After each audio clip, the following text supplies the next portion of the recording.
¿Qué pasa, YouTube? SixftHax here. Happy you guys today. The team builder for week number 8 of P4G season 3. So this is being done after the match, and I explain why in the actual match itself. And I've calmed down a little bit, so I don't want to talk too much about it. But yeah, I just had the match with Chase, so I'm not probably gonna make this too long. But yeah, this week we're taking on the Detroit type Nulls, coached by Mr. Crimson Seabad, aka Shiny Daddy. If you guys do not know him, definitely check him out. Channel link and stuff will be down in the description. So if you guys are excited for this, make sure to hammer arm that thumbs up button down below and let me know in the comment section what are the 6 Pokemon that you would have brought to this match. Now, I actually made this team myself. I didn't go to the front office to make this team, and I did kind of miss a couple things when it came to building this, but all in all, like, we should be fine. And I think I actually did notice some things in like the actual match. But either way though, let's take a look here at the team matchup. So the only real scary things that Chase has, in my opinion, are Whimsicott, Frogadier, and, well, not Whimsicott, sorry, Venomoth and Frogadier. Frogadier just because it does get Protean. And if you look at our squad, if we don't have Umbreon, then switching into the Protean Frogadier is really annoying. And then Venomoth, if Venomoth is Quiver Dance, which I fully expect it to be, that could be very, very scary to deal with, just because Venomoth with Quiver Dance in this match has a solid matchup. So we do have to be careful with that. Sorry. Meloetta, I'm not sure if he would bring Purette or the regular form. I feel like the regular form could be decent with like the Calm Mindset. I'm not sure if he's brought Purette before, but if he does, then we do have to kind of deal with that. Vikavolt is a little bit annoying potentially if he were to bring it. The Alolan, Dugtrio, and the Combuskin, I'm a little bit iffy on whether or not he would actually want to bring them. But I don't expect Pupitar or Archon, just because it's a Pupitar and an Archon. So yeah, I don't know what they do. I don't expect them at all. So yeah, I really don't expect them. So with that being said, let's take a look at our first team member here. We have Key, aka Salazzle, rocking a nice, especially offensive set here. And the cool thing about Salazzle this matchup is if you look at his team, he doesn't really have a good switch into this. Like, his water type is either type Null or Frogadier. But then we can Sludge Wave them, and Frogadier has little to no bulk whatsoever. Actually, something I do kind of expect is maybe like Silvally Rock. I think he's brought Silvally to like every single game along with Whimsicott. So Silvally Rock, I think, could have a likelihood of coming to be able to switch into Salazzle, which again, otherwise, with its dual stab, just overwhelms his squad. So it's really nice. And the cool thing about Fire EMZ along with Fire Blast is that we get an instant nuke on something that is hit by the Z Fire Blast absolutely drops. I think except for like Spadef, Bulky, Drapion, that can tank one. Obviously, Silvally Rock or Water or Fire potentially can tank one. And I think Combuskin can actually live a Z Fire Blast. I thought about maybe going Z Poison, but Z Poison only hits Combuskin, as where Fire hits everything else.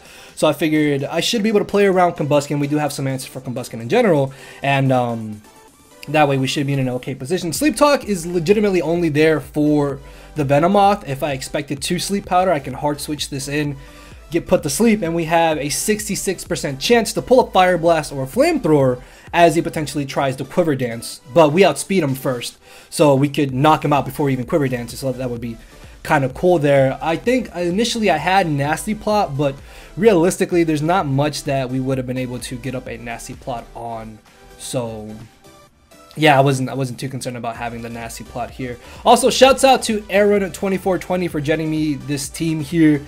Hopefully it's the only time, because I gotta fix the issue with my 3DS. But yeah, next off we have Nate, aka Noivern, rocking a nice physically offensive Choice Scar set. Now this set's pretty cool because this helps me deal with Quiver Dance Venomoth, Substitute Meloetta, and Whimsicott in general. We also outspeed, no, I think we outspeed everything besides Pirouette Meloetta and besides Alolan Dugtrio, I believe. How fast is Alolan? No, never mind.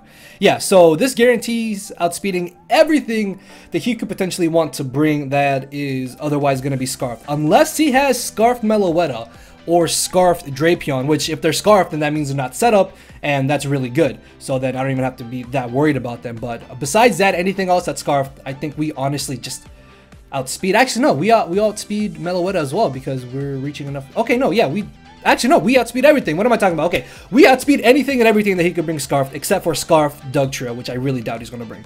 So that's going to be amazing. And I guess Scarf Whimsicott, but I doubt they're going to be Scarfed.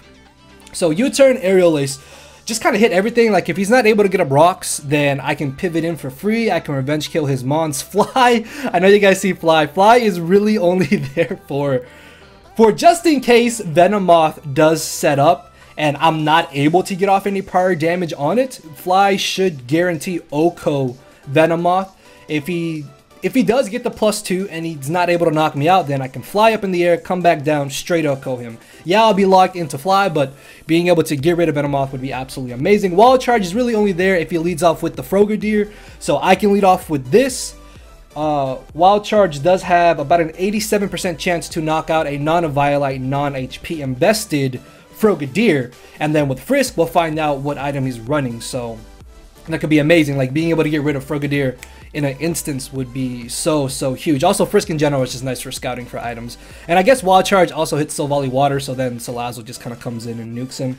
Next off, we have our second Scarfer, which is going to be Heracross. Now, I EV'd this Heracross to outspeed everything except for Meloetta Pirouette form, because if he doesn't bring that Meloetta set, then I don't need to have that extra bit of speed, so we can have a little bit of extra bulk, so Heracross can maybe function as a pivot into some of his Mons that hit us with non-super effective moves, or just weak coverage moves in general that Heracross can naturally switch into.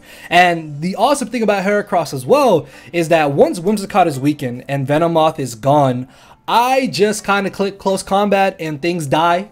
Like, late game, Heracross can just come in and it pretty much just wins. Like, if I get a Moxie boost, he really has nothing to stop this.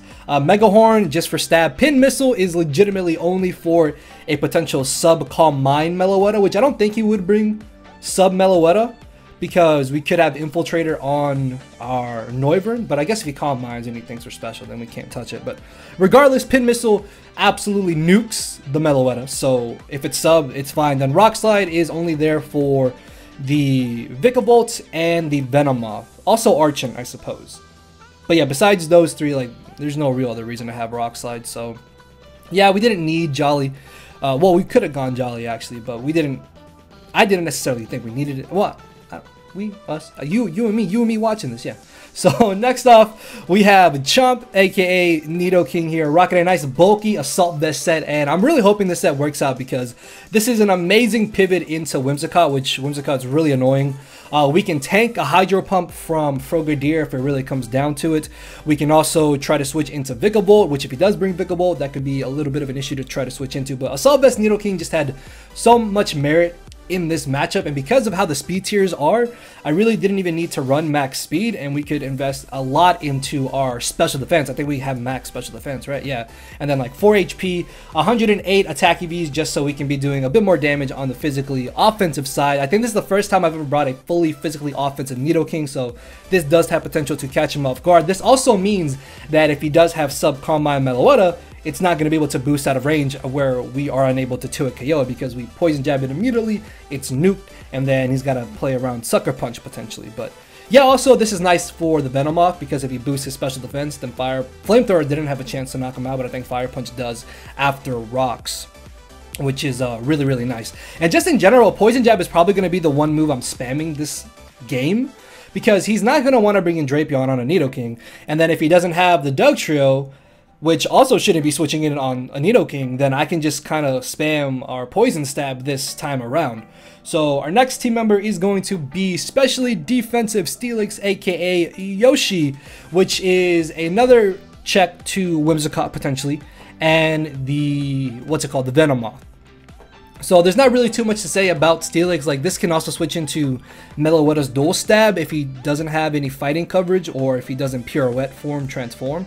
so we should be fine in that sense of it. But Earthquake Gyro Ball just kind of hit everything. Roar is really nice to like face subs or face something trying to boost in front of us. And then rocks are rocks. Rocks are going to be amazing because if I can get off that chip damage on the Whimsicott and the Venomoth, that means Heracross and Noivern have a much easier time in this match. And then also getting off that chip on the Vikavolt is going to be really, really amazing. So our final team member is going to be Hulk, aka Slowking, rocking a nice more physically defensive set with Calm Mind. If we're able to get rid of Whimsicott and we're able to get rid of Drapion, then this Calm Minds and just sweeps, honestly. Like, once those 2 mons are gone or weakened, I guess Venomoth too.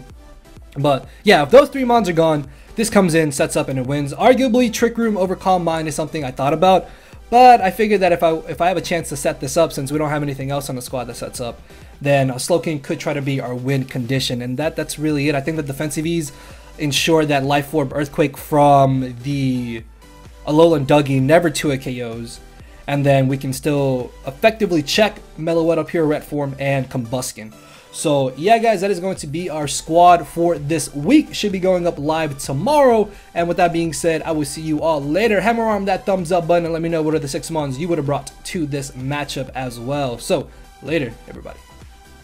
No matter where you're at, I'm not here to make friends, it's time to attack and deplete your HP with a final smash. Don't make me turn around and pull a 6-foot hacks. 6-foot hacks, hacks. Yeah. 6-foot hacks, hacks. Yeah. 6-foot